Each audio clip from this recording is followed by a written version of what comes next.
stood out to you that might be a strength or a weakness of the club? Well, we've been going, basically every day, not every day, but most every day, since June, when school started, June 3rd, June 4th or whatnot. So, and certainly been hitting it pretty hard since school started.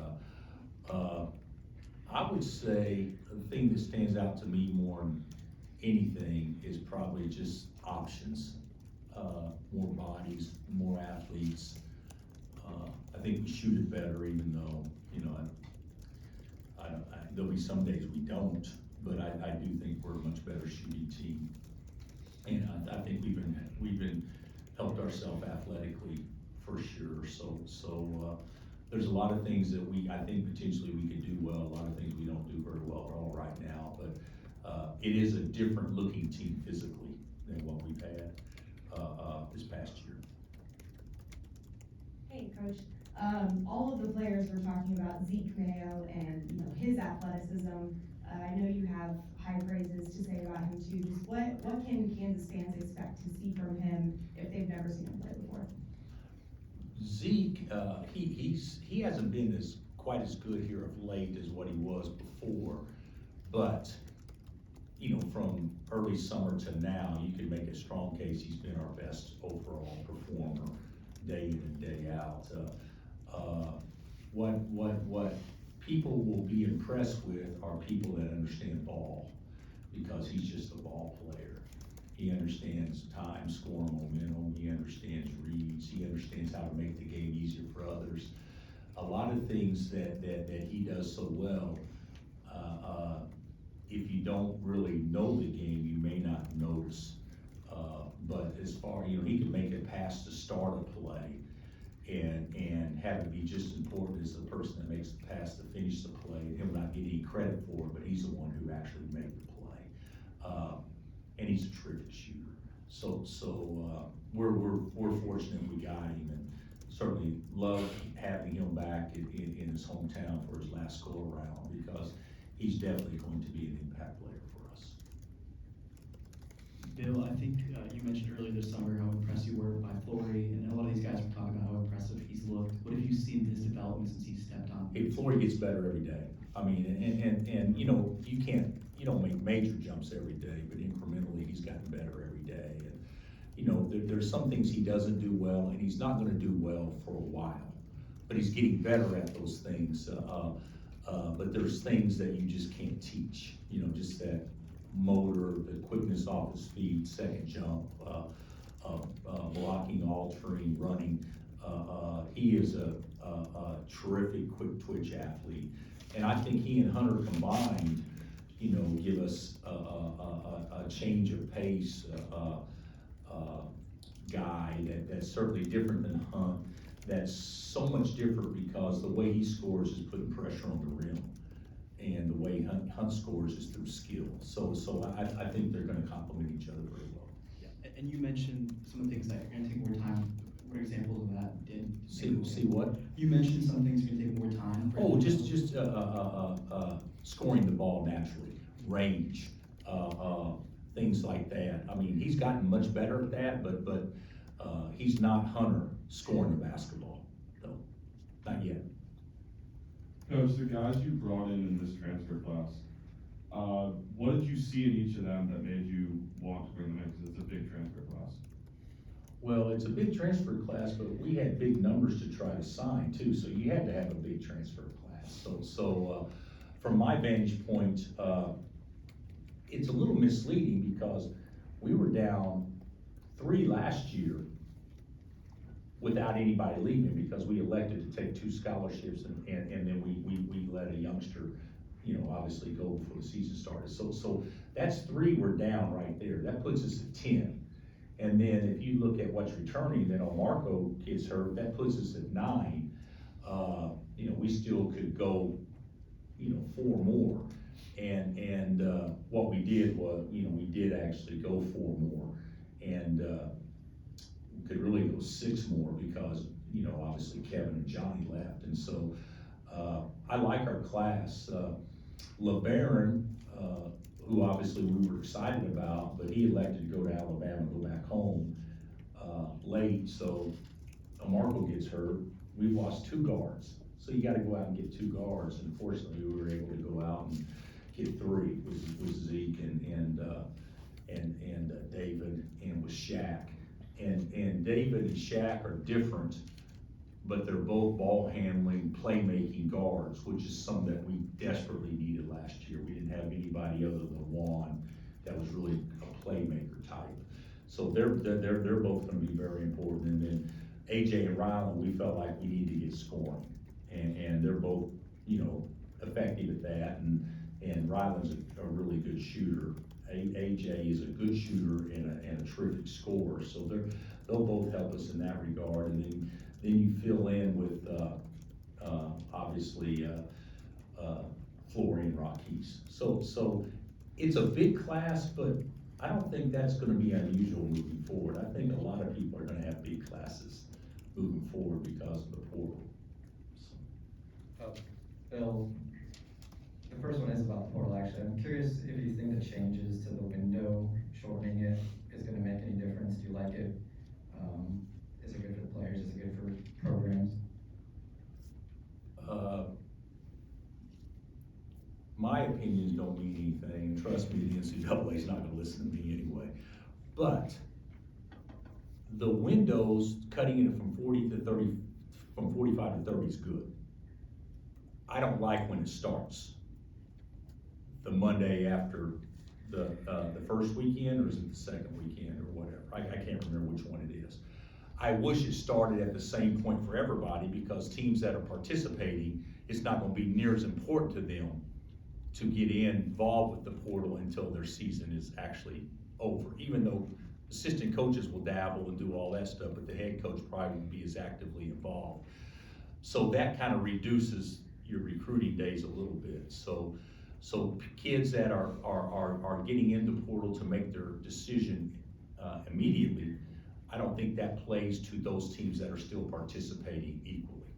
But it's still better than it was. 45 is too long. But what people don't understand, 30 doesn't mean they have to make their decision in 30. 30 means, if I'm not mistaken, they have to enter within 30. Then they still get 3 months to make their decision after the 30. So it's gonna help in some ways. So schools will have a sooner understanding on who their roster is that's actually returning, rather than kids wait until the 44th or 45th day to say, I'm gonna enter the portal. So that's all positive. I don't know that I totally buy into the exact dates, but it's still better than what it was, without question.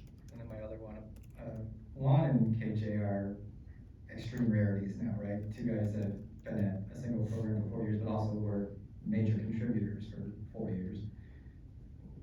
What does that mean to the fabric of a program to have that kind of 2 guys that have been there that long? I actually think you're gonna see a lot of 4th and 5th year players across college basketball this year. Majority of them will be transfers. Right. That go to their programs. You look at, Houston down there with Roberts, a 5th year senior that has been in the program, if I'm not mistaken, the entire time. There's gonna be people in our league that have players like this. But the reality of getting old and staying old, actually has more relevance if it's people that's been in your program a while, so it's not new to everybody. So, yeah, Juan and KJ, more so even than Hunt, they're gonna be the face of our program as much as anybody. Maybe more so just because they've been with us the longest, and I think our fan base can identify with them the best, in large part because they've helped raise these guys, which I think fans take great pride in doing when kids become seniors, especially if they've been with you the entire time. So, yeah, having Juan and KJ is something that makes up for a lot of early season hype on young kids, because those young kids are still 18 or 19-year-olds competing against a 22 or 23-year-old. So at the end of the day. You said this offseason that last year KJ, Hunter, DeJuan weren't necessarily at their ideal minutes per game, and that you might want to scale that back this year. KJ had 33 minutes per game, Hunter Hunter 32, DeWan 35. That's not really real though, because in games that are close, they probably had 37, 36, and 35. Right. You follow what I'm saying? Yes, I do. So the amount of minutes that you actually said right there is less than what they actually played in most big games. So the fact that I would like to get those guys all under 30. I think we'll be better team if we get them all under 30, and that allows for more guys to be contributors and good players to actually play a role in the success of what's going on. Hey, Coach, I'm gonna just ask you to look ahead. What are you doing? Are you filming this and I'm trying to you got your computer, you got a microphone in one hand and a camera? Hustle. He's hustling right now. Obviously, today you guys were picked preseason #1 for the second straight year. 2021-22, you won the title, and in the last 2 years, you first weekend knockouts. Is it, every year is important here in the tournament, but with what you have coming back and what you brought in, is it important, maybe even a little bit more to make a run this March? Well, I would say every year that you do it, it's really important that year to make a run, Shay.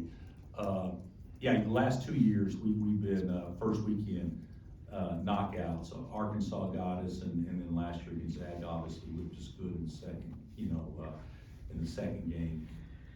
You guys know as well as I do, both of those teams got knocked out and neither were whole when they were actually competing, there at the end. I'm not saying I would have made much of a difference, but I would have liked to have coached in the NCAA tournament that year, and then of course, last year, we, if I'm not mistaken, the Big 12 tournament, Hunt and Kevin didn't play. I mean, that was not a very good team we were putting out there at the end, and I know Hunt played in the tournament, but he wasn't 100%. So I thought last year felt a lot like USC to me.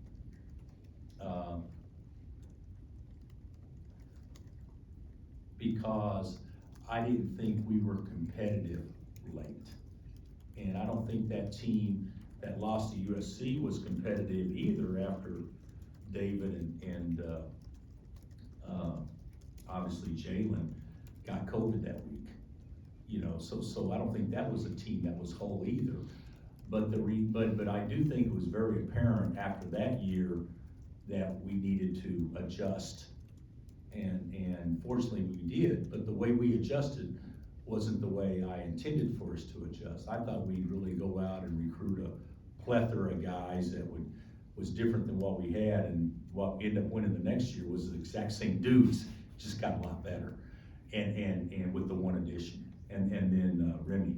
And then this year we kind of took a different approach. We need to improve ourselves physically and athletically, and I think we did. So yeah, the last 2 years haven't set well with any of us.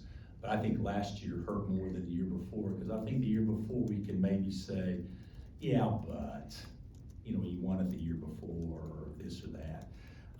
Last year, no, we got our butts whipped, and so I think it does add some extra initiative or motivation that this year doesn't need to be like that. Coach, you're ranked #1 in the AP overall for the preseason.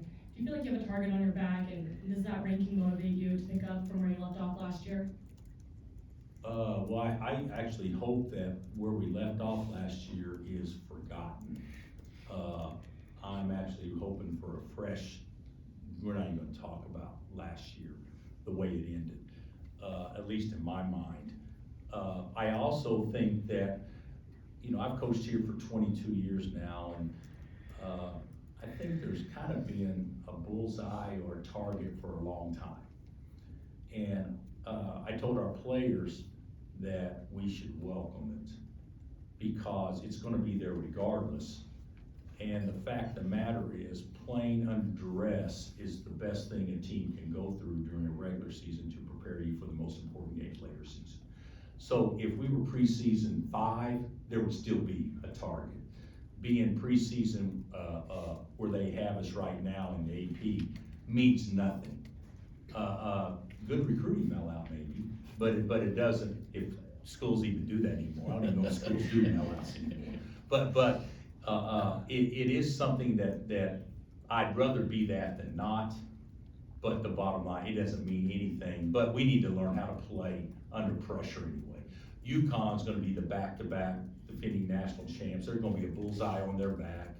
Houston will have a bullseye on their back. They're returning all their guys. I mean, there's gonna be multiple schools that have a bullseye, and some schools that are up there that hasn't been up there a lot, and so it's a whole different world to them, which is new and exciting, but it also comes with different pressures.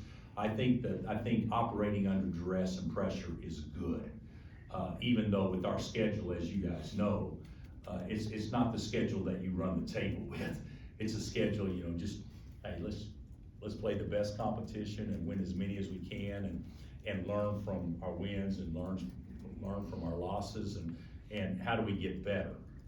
Because I think this is a team that is gonna put itself in a position to play against most every scenario that they could come across late season, that hopefully we'll be better prepared for. I was talking to David about his portal recruitment. He said he feels like he was the easiest player maybe you've had to recruit. Can you talk to us about what it looked like getting him to come here and maybe what you feel like his role will be this season? David Coit. Oh, okay, Diggy. There you I go. don't know his first name. I thought his name was Diggy. He was a unique get because we wanted him before we got Shaq. We get Shaq and Marco gets hurt, so now we need to find another player. And he didn't become eligible until July, and we get him late because Coach Case had already done a good job with him. And we had him really interested. When we told him early on, we can't take you because we don't know for sure you're gonna be eligible. And have you guys all followed his story? I mean, it's a good story, and I'm sure you guys will dive into it and tell it throughout the year, but it's a good story, but I like him because at his standing height of 5'9" maybe, he thinks he's still the biggest, baddest dude in the room. And that is something that you have to have. And he brings a confidence and not an arrogance, but a confidence and a will that I think is welcome with this team, because this team, one thing that we definitely needed to do late was, if we're gonna sign somebody, you need to have personality. And he's got personality, and guys will feed off of that. Got time for a couple more? With Shaquille, when he is back healthy, what do you feel like he provides? I think I think Shaquille could be our best on the ball defender. He's not a scorer, but he can make a shot. But I think he's our best on ball defender. Potentially, he knows how to play. He's smart. It's his 5th year. He's been in the ACC, been in the SEC. So I think that it hurt him personally that he's been out. It's probably helped some others to allow them more opportunities early. But I can't see a reason health-wise that he can't be close to full speed by, the first week in November, something like that. Coach, compared to when you first started here, with the new era of the transfer portal and NIL, would you say that it's easier or more difficult to build a team, or what is your stance on that?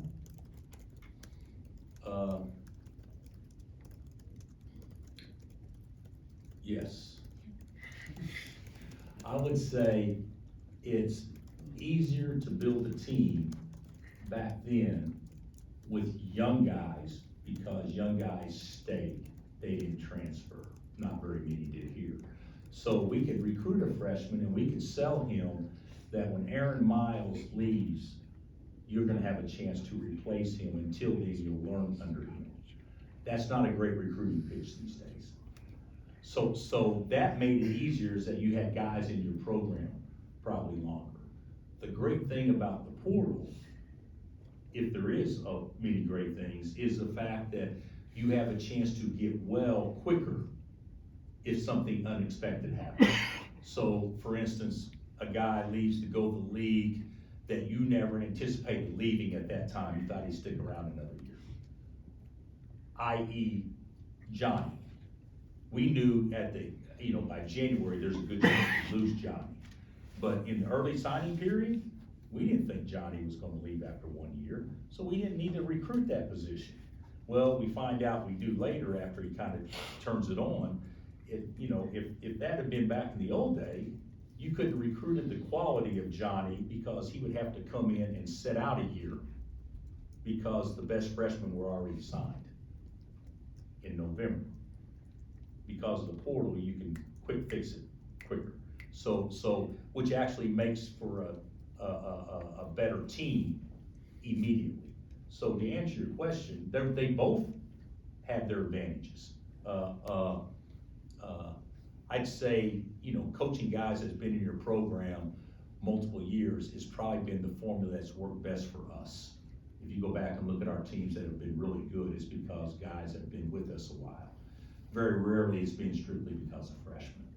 It's been because guys have been in the program and understood and all that stuff. And so, the 2 we won was like that. But with unexpected things happening, today's times are much better to get back well. Do you envision maybe redshirting anybody in West? Yeah, I think so. I don't know exactly how it's gonna play out, but I think so. Freshmen,